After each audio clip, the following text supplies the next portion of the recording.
Hello and welcome everybody to our today's 261 Fearless Empowerment Talk. I'm Edith Zuschmann and I'm your host today. 261 Fearless is a global women's running network who uses running to unite and empower women of all backgrounds, all cultures globally. Education plays a huge role in our program, and the 261 Empowerment Talks are an important part of it. In this series, we feature high-profile, influential women in sports, business, and leadership roles. And we learn from them, we become inspired and motivated. And it's a huge pleasure for me to have a very inspiring woman on our 261 Empowerment Talk today. Let me introduce you to Jay Ell Alexander. She is the CEO of an amazing organization, a women's running network or a community called Black Girls Run. It's US based, and there are more than 70 groups all over the United States, from Albany to Winston-Salem.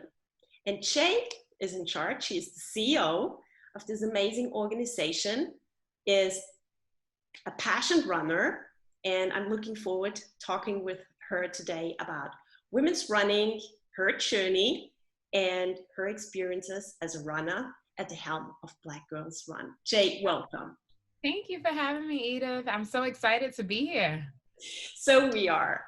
So Jay, I want to introduce you to our audience. So perhaps we kick it off with short questions, quick questions, so that we learn a little bit more about you. So, absolutely. Great. So, where do you live?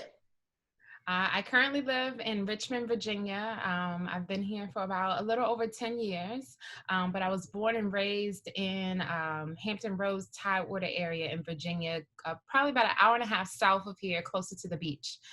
So I'm a Virginian girl, born and bred. Cool. And what is your occupation?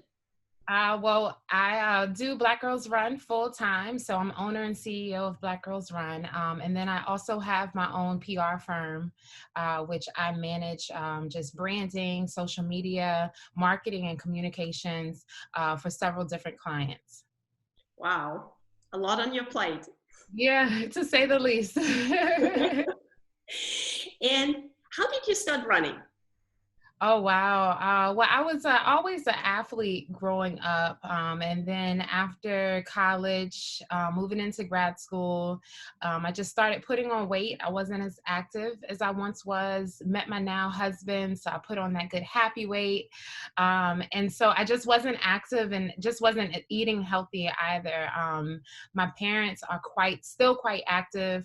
My mom played collegiate volleyball. My dad played overseas basketball. So sports and health was always ingrained in me. But then when I became like an adult and on my own, those kind of values kind of, dropped down the priority list.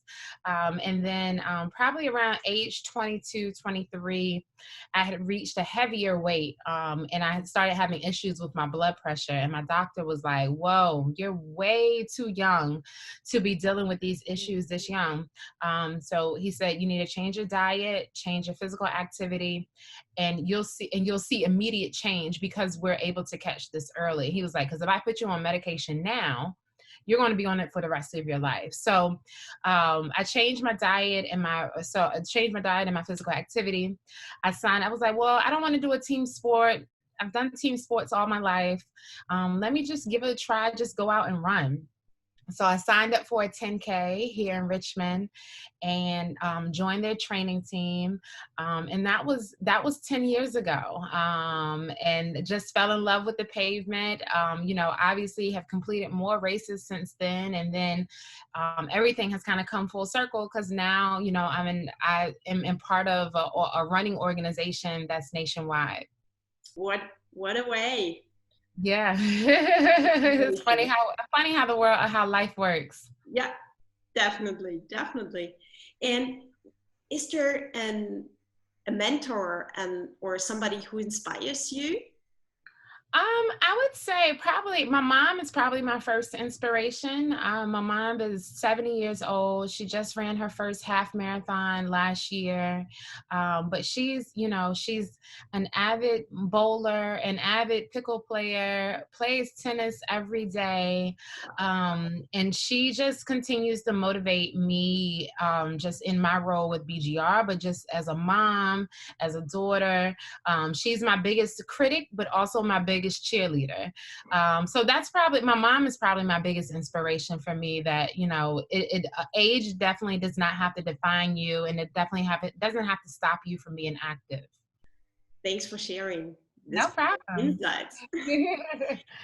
But now we are very interested to learn more about Black Girls Run. Can you give Absolutely. us a brief introduction what this organization is about? Yeah, so Black Girls Run, in a nutshell, we are a running organization that we have communities across the country that we empower women to make healthy living and physical activity a lifestyle.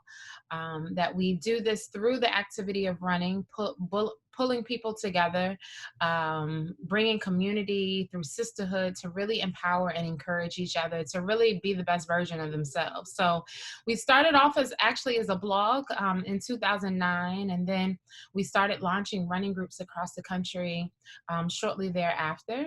And now we have 74 groups across the country, located in like 33 states, and 250,000 members. So our footprint is huge. We have women across the country that are just getting pulled into BGR, using BGR really as their launching pad, to really, really fuel them to become healthier and more active. And the mission behind this is that if we get more women active, and we focus and we invite all shades, all races, all hues to join us on the pavement. But our focus is on African American women, is because that's where we're at the top of the charts in terms of health disparities. So diabetes, heart disease, obesity, breast cancer, even, the most recent, like COVID-19, you'll see that Black and brown faces are at the top of these charts. So we're doing what we can as a community to get more women, pull more women into BGR Nation to start running and becoming more active, to really move that needle and become a healthier community. Quite a journey. Yeah, absolutely. It is a journey. And so how did you come involved to Black Girls on the Run? Were you there right at the beginning, or did you jump in, or Well, I wasn't. I guess you could kind of consider I was almost there at the beginning, but no, I came on board about a year or two after they started. I was actually introduced to them. I had not started running yet. I was introduced to them through my professional side, through a professional colleague.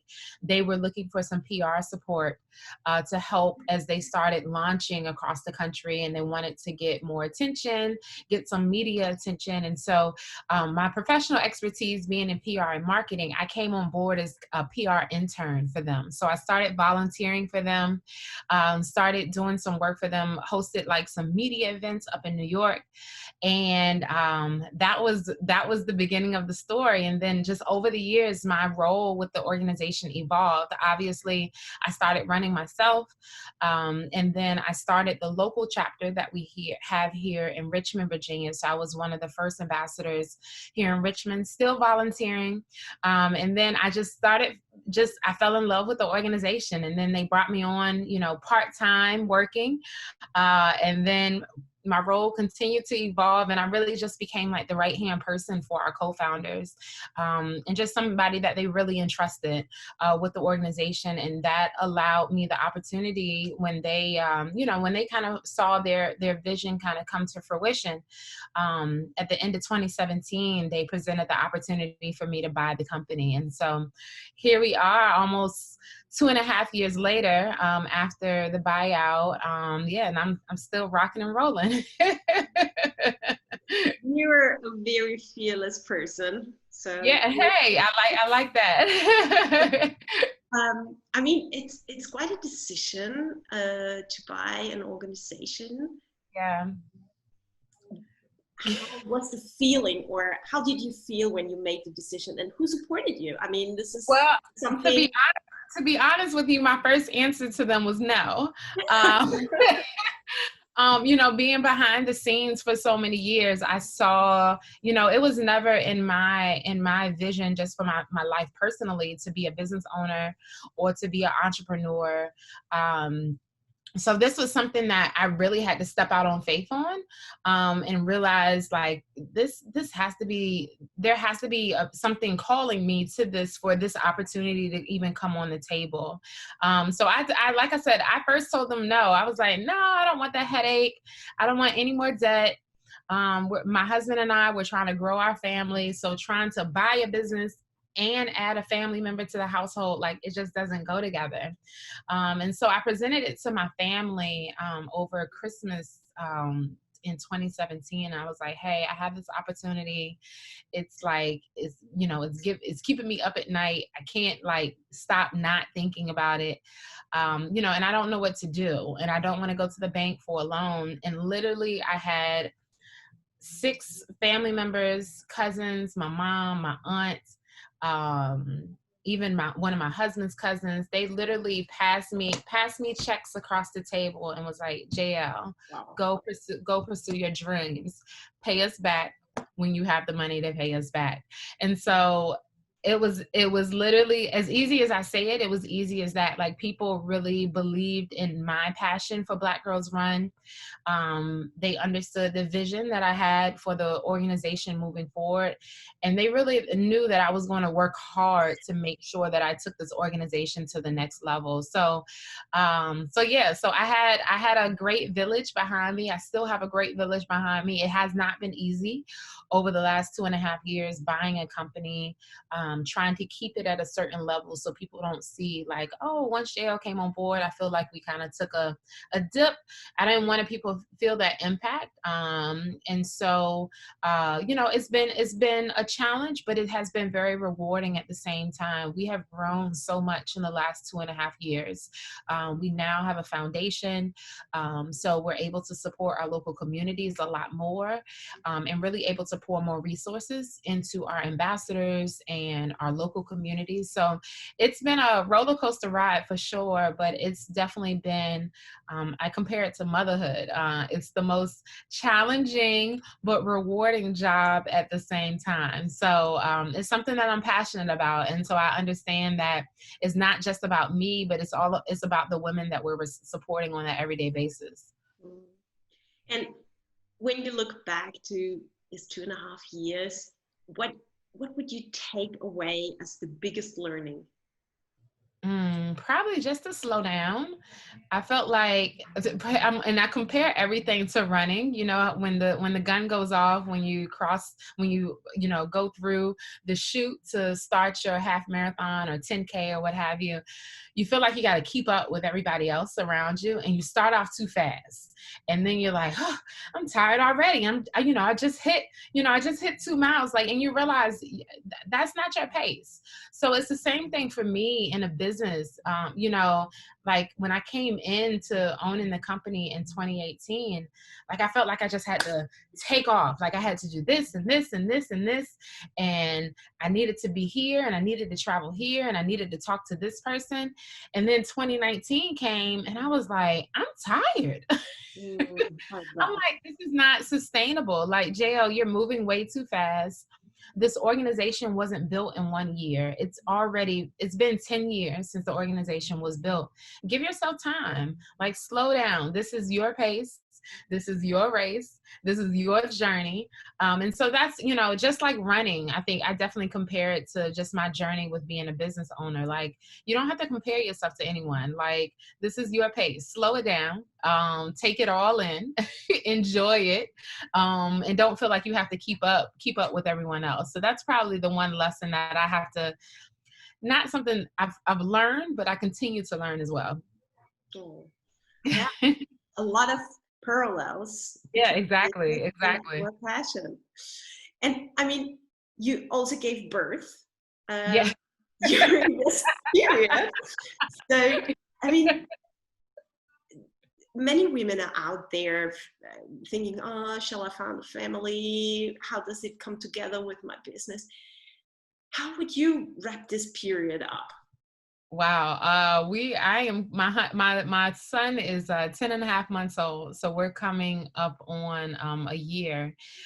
This time last year, I was itching so over being pregnant.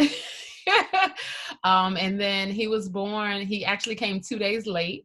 So that was even more anxiety. And then 6 days later, after he was born, we had our national conference. So I had my mom, my aunt, my husband, and a 6-day-old headed to Charlotte, which is about a 5-hour drive from where we are now, headed down there for a national conference. Still don't know how I did it. Would not do that again. But I would have to say, like, my village. If I did not have my village, this wouldn't be possible. As a business entrepreneur, I'm sure you know, you don't have the traditional 9 to 5 schedule. So I'm answering emails, sometimes 3, 4 in the morning. Sometimes I have my phone. I try to put my phone down at dinner time. But you're pulled in so many different directions and you don't have a traditional structure of a job. But I think one thing that I've learned having my child is that, you can't be in control of everything. If something doesn't get done today, there's always tomorrow. And again, just allowing myself grace. So it has not been the easiest. Trust me, there's days where I have to say, like this morning, we had to head out together to go get our run in as a family. It wasn't my best run this morning because that stroller is ridiculously heavy. But I was still able to get a run in. My husband was still able to work out. And then I was able, to be available on a call, and that he's able to take care of my son. So, respect to all the single mothers, because I definitely would not be able to do it. But yeah, it's been a challenge. But again, motherhood is probably the most rewarding job. My son lights up my life. And he gives me even more purpose, even outside of Black Girls Run. So, but to all the mothers that are thinking about expanding your family, it's possible. It's definitely possible. But it's going to take late nights. It's going to take a lot of sacrifice, and it's going to take some tears. But you can make it work. Oh, you're an inspiration, really. Thank you, Edith. That's so sweet of you.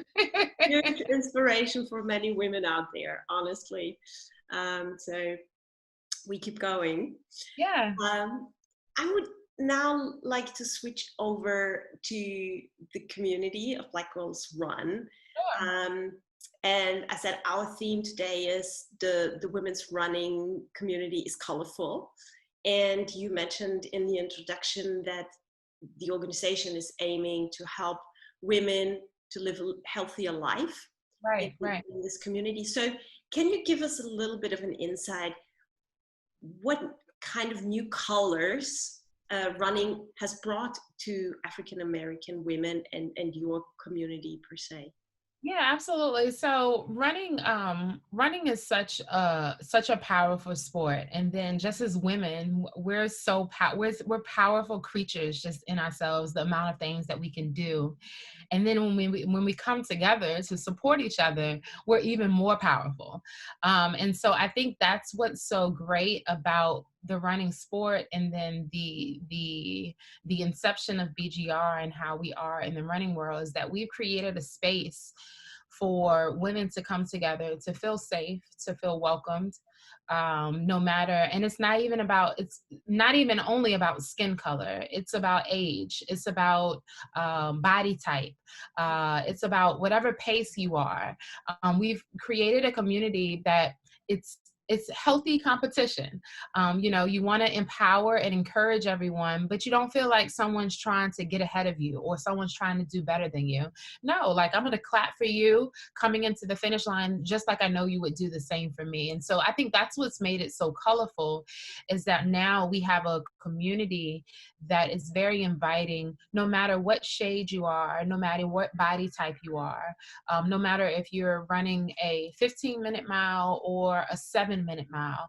We've created community that's very inclusive and welcoming. And I think that's why we've, made the sport so much more colorful and diverse. And we continue to increase that representation just because we've created this just a very great community to invite people in. What's the age of the youngest runner and the oldest? I would say when we do our virtuals, I've seen a few registrations that come in that go down to like as young as like 28. But our average age, believe it or not, is like 45 plus. So these women are well into their careers. A lot of them have established families. So what I say is that the woman that has joined Black Girls Run, and again, anybody 21 and up can join us, but very often, as the 261 Fearless, crew knows that once you start running, and you start going through those running shoes and you start buying cute clothes and you signing up for races, sometimes it can become quite expensive. And so it's not as easy as a lot of people think for people just to lace up shoes and go out their front door. It can sometimes be very cost prohibitive and it can become an expensive sport. So like I said, we've seen our age range is usually between 40 and 50 years old, of women finding more resources or having more resources, having more time. They may be like empty nesters or kids that are a little bit more independent. And now they have time to reinvest back in themselves, saying, hey, I've raised my family. Now I can go travel. I can do runcations. I can really reinvest back in myself. And that's what we've seen. So yeah, we see it as young as about 28, but I'm going to say at least 75% of our community is between 40 and 50 years old. Oh. Yeah. Ah, cool. When it's possible to get the change in this Exactly. Wonderful. So you also established the group in your community. What is a story of a woman that is always in your mind that you remember so well? Man, it's so many different testimonies that I've heard. When we started the group, it's probably two. When we started the group here in Richmond, it was myself and two women named Lisa and Cheryl. And I just saw Lisa last weekend. But Cheryl, she helped to bring our community together as well. She passed away about 5 years ago from ovarian cancer. And just the impact that, we've had just starting community here in Richmond. People always remember Cheryl's name.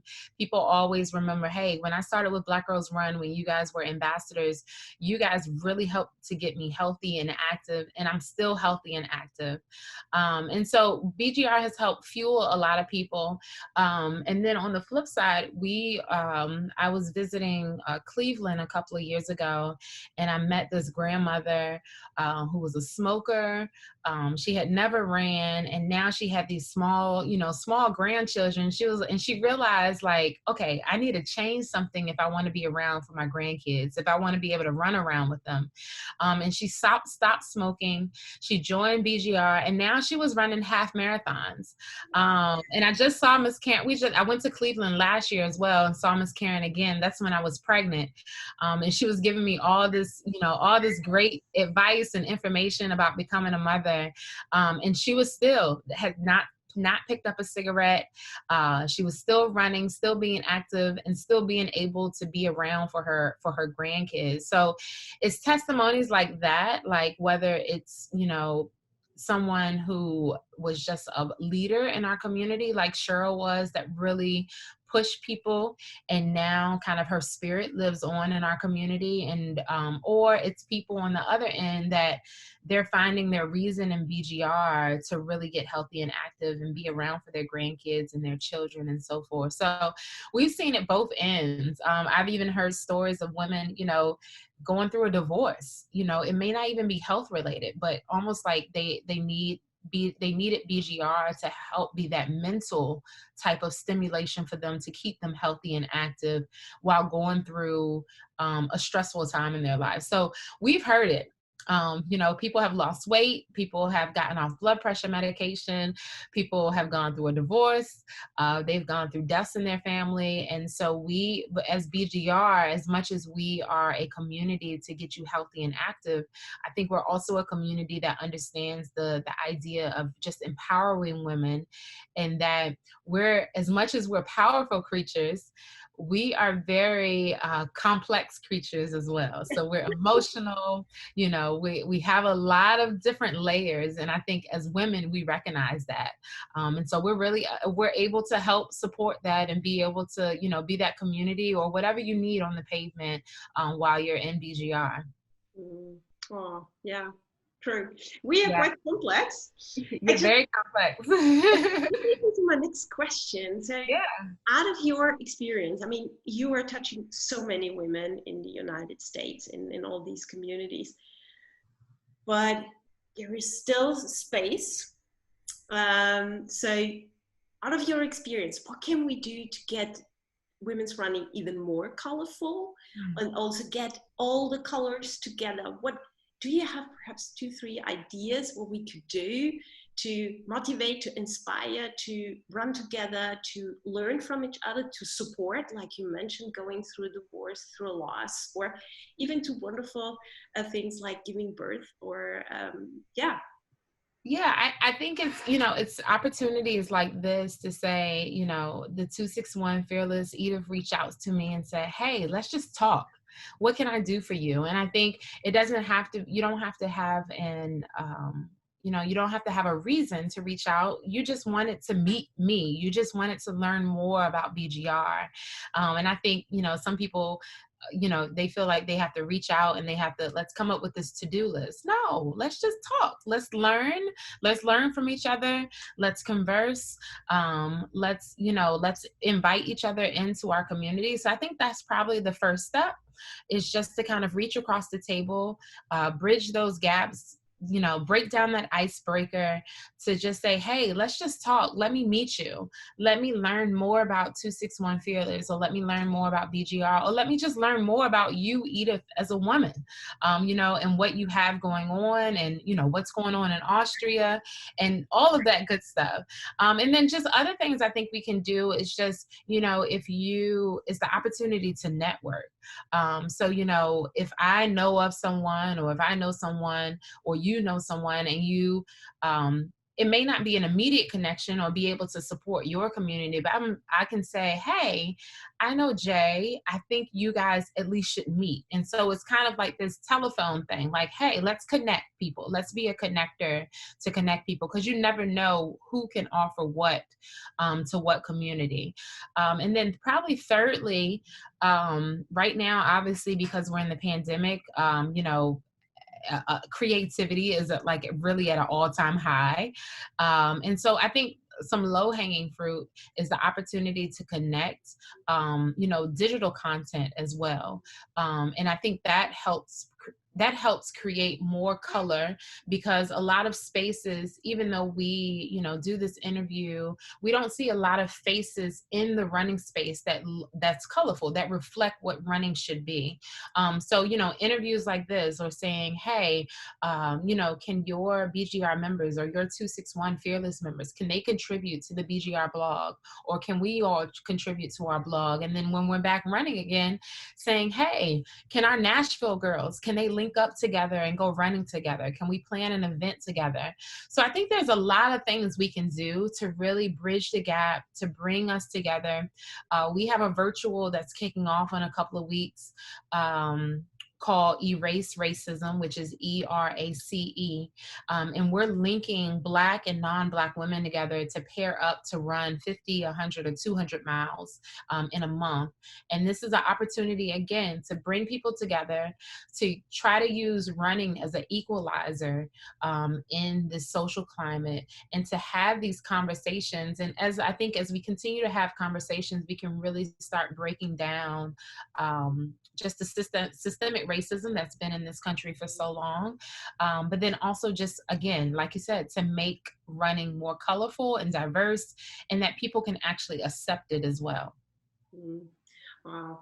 Please, can you give just the website and where people can sign up to this Yeah, wonderful so it's event? called eraseracismbgr.com, and that's ERACE. So eraseracismbgr.com. And so, yeah, they can go ahead and sign up. We would love to be able to link up some women that's in Austria. That would be absolutely amazing.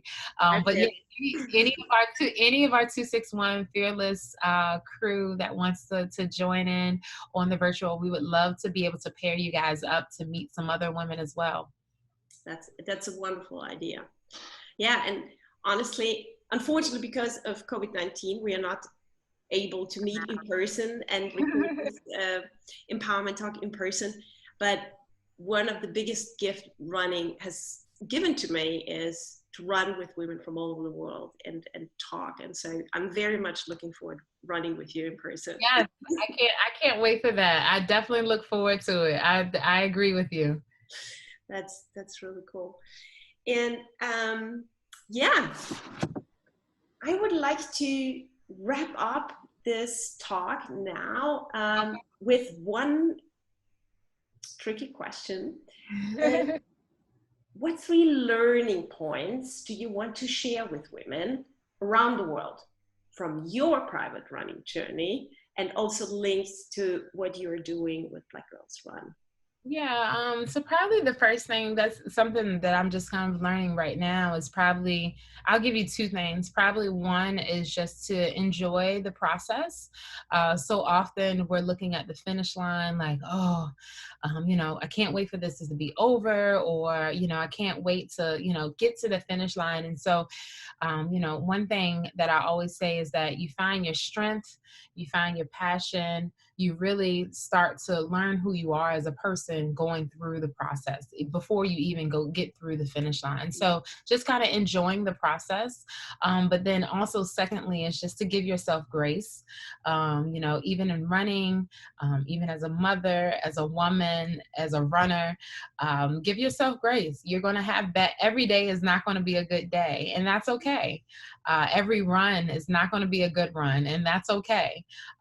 Just kind of take the shoes off, take a press reset, and try again tomorrow. So I think those are probably the 2 biggest things that I'm learning right now, and that I've learned through my journey as a business owner, as a runner, but then also helping to build up Black Girls Run, is that, it's a process, and that I need to enjoy this time. And then also, like I said, just to give myself some grace, and understanding that it's okay to fail. Everything doesn't have to be perfect. And yeah, we'll always hopefully, prayerfully, have tomorrow to be able to reset, and try again. Wow, cool. A lot to take away. Yes. For myself, but I know also for our listeners. And yeah, I can only say thank you. Oh, thank you. This is so fun. So fun. Taking time talking to me and also to our community and beyond. And I'm looking forward to our run together. Yes, and also, I want to invite all our listeners again to join this great initiative. I think it starts August 15th, right? Yes. It goes through end of September. Yes. So look it up. And I want to thank you, Jay. I thank you, dear listeners, to taking part of this empowerment talk. And yeah, stay fearless and enjoy running. See you soon. Thank you.